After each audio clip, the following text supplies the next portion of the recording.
Alright, so we are taking a kind of in-depth, but not too in-depth, look at Vagrant Song. This is a campaign-style boss battler for 2 to 4 players, 30 minutes a player, ages 14 and up. This is also co-op, and it's published by Wyrd Games. And it is pretty good. It's pretty good. I kind of think of this along the lines of Townsfolk Tussle, just more haunting and without the scenario like scenery changes and stuff like that. So basically, you will have a couple of things that the game is going to come with. You've got your rule book that comes with it, and then you've got your scenario book. And this scenario book is going to tell you how to set up your train car with all of your obstacles and things like that. And you can see this here. This is pretty much all you get, so you have to look closely at those images to make sure you set up the right things. And then it's going to give you a little bit of story here, and then like what the situation is as far as how the haints behave and what effects they give you, because they have certain effects that you can take. Then you flip it over, and it tells you how the haint behaves. Now the haints will all have these bluish green bases here, and they all have this kind of plastic film on them. So I don't know if you can tell, this is more matte finish, this is more clear. I pulled them off of these two so you can kind of see the difference there.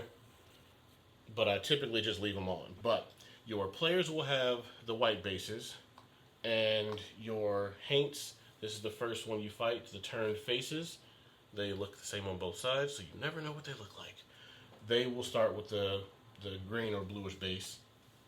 Now they can move through obstacles and through the vagrants, or who are the people you play as, but you can't move through obstacles at all. You can move through them and through other vagrants, you just can't end your turn on them. Same with them. Now, the game is basically that you woke up on this ghost train with these 3 cars to it, and you don't remember how you got there. But there's a bunch of other ghostly creatures on this train, and the goal is to beat these things to humanity, basically. So you'll have a humanity marker up top, and then this heart token is going to be how you track that humanity. So for the haints, you're going to want to attack them enough to get this humanity up to that max point for as many times as you need to break them. And this is your break track here. So this one in the first scenario needs to be broken 3 times. So I'll basically attack him for 8 points of damage 3 times, so 24 points of damage. Think of it like a boss that has 3 health bars. But you as a vagrant also have multiple health bars as well. So you've got 10 for this one and 8 for this one. So I've got the Revivalist and the Wayfarer. They have starting skills. That'll be told to you in the rule book once you go to the page that tells you what the vagrants are or who they are. It'll give you their setup options as well, as far as like what components they need, things like that. So once you get that and you attack them, when you get hit, you'll lose humanity, whereas the haints will gain humanity. They don't take it from you, they just, or for themselves, they just take it from you because they're trying to get you to stay on the train. You're trying to get them to become more human so you can eventually find your way off the train. Now, when you take damage and lose your last health point, instead of just dying, you'll immediately put it back to its max point, and then you'll flip over one of your skills to the wounded side. Once all of your skills and your items, or your junk as it's called, this guy can, he's got 2 junk, so his junk is down here. All their junk is down here. That sounds terrible. All their junk is at the bottom, but the Wayfarer can have 2 pieces of junk. Everyone else gets 1. But once your junk is broken and your skills are all on the wounded side, meaning you can't use them anymore, then you go what's called westbound. And that means you flip over your match to this side, you get a westbound skill. That basically means you're healing yourself back up to humanity, and you unflip your skills and then go back. So if somebody heals you, you can bring the skill back. And then in the camp phase, which happens after, you can pay coins to heal yourself. And I believe if you're in the westbound state, as you go into the camp phase, you'll actually just cover one of your tokens or one of your moves with this. If you're in that state in the camp phase after the scenario is over with, then you will have to discard that skill for the remainder of the game. It's just, you can no longer use it. Skills will also have these little arrows on the sides. I don't know if you can see it there.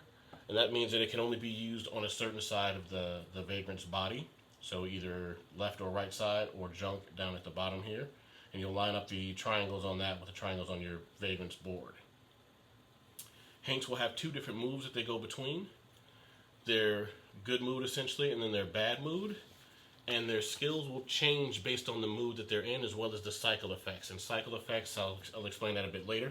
So as you play through, you'll be uncovering story events. So when this round marker goes up to this 3, I'll immediately find in the scenario book the 3rd story scenario and read that and then resolve it.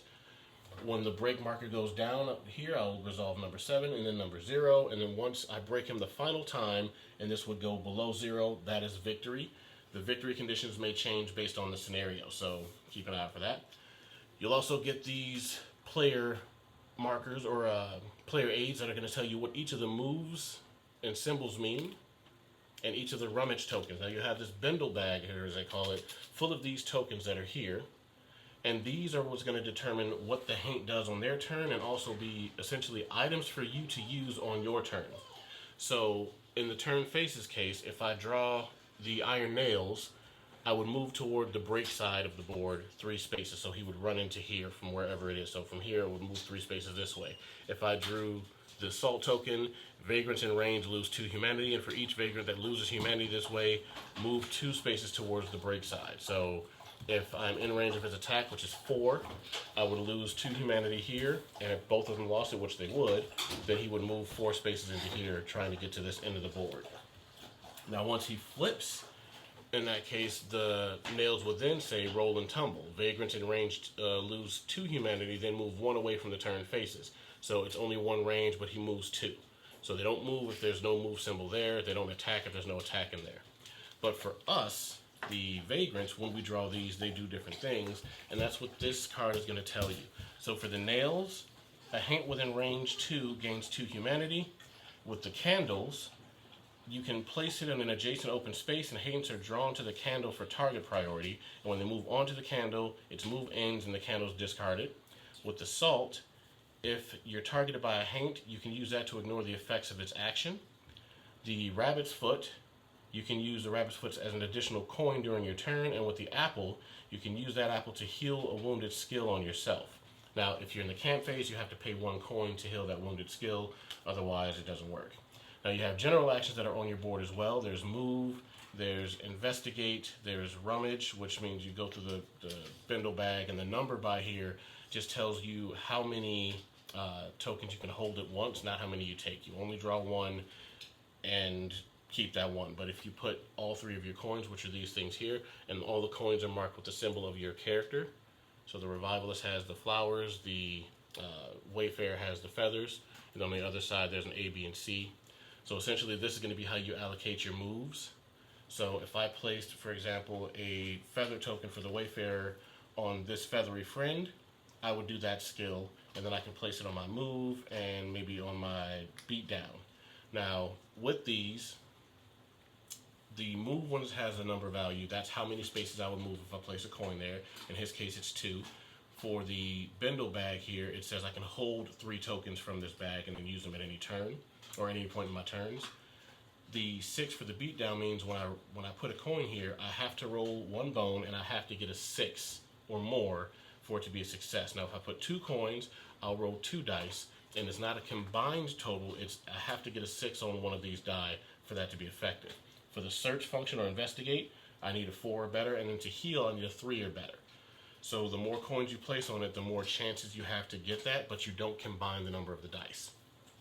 The other thing that's in the game are these ritual cards and these cadence and seance cards. I haven't gotten to a scenario that shows me what the seance does, but the ritual cards or the cadence cards for the turn faces, that'll come up as well. It's in the scenario thing, but I'm not going to go too deep into that. With the rituals, there are 3 rituals per boss Haint that you fight, and if you complete these rituals, then you get immediate effects on those as well. So essentially in this first one, if the target or if the turn faces move from train car A to train car C, or from train car C to train car A in a single turn, you complete that ritual.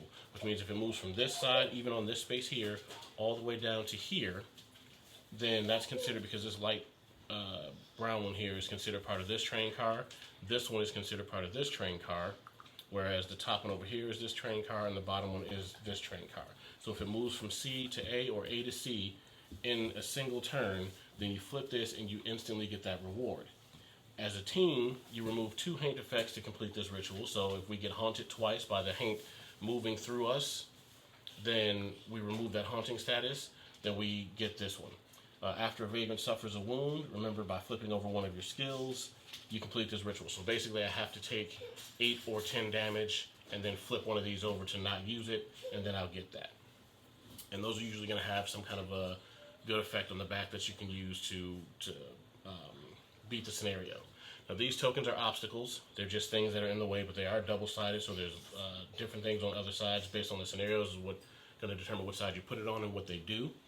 And then you have this cycle track. So essentially, all of your bindle, or your tokens are in your bindle bag. Once they're used by either the haint that you're fighting, the main ghost, or by the players from their storage here, they go on this track. And anytime you get this specific number of that item on this track, you'll take all of the tokens that are there, put them back in the bag, and then there's going to be something called a cycle effect that happens, and that's what's going to happen here. Sometimes it's bad, sometimes it's good. There's also special rules, and then haunting effects and things that happen that cause the haint to turn to its unhappy side, essentially. They always start at the top side, then they'll go to the bottom when things get bad. And once you beat the particular haint by breaking it enough times and getting its humanity down, so essentially 4 times, then you win. You'll go from there to a camp phase, and in the camp phase you can swap out skills, repair broken gear, spend coins, things like that, and then prepare for your next battle or your next adventure. And once you get through all 20 scenarios, you've beaten the story, and that is how you play Vagrant Song. Almost forgot the name of the game, and it's sitting right in front of me. But yeah, pretty good one. Like I said, it kind of reminds me a little bit of Townsfolk Tussle and like the art style and the story of like just a boss battler and you're working together to get items to fight them. But this is just a little bit more contained and less to set up for each scenario. But yeah, check it out. I really enjoy it. There is a Kickstarter with an expansion for this. I don't have it and didn't back it, but it is a game worth checking out and worth playing. If you like Townsfolk Tussle or boss battlers or co-op games, this is one that you should have on your shelf. So, thanks for watching.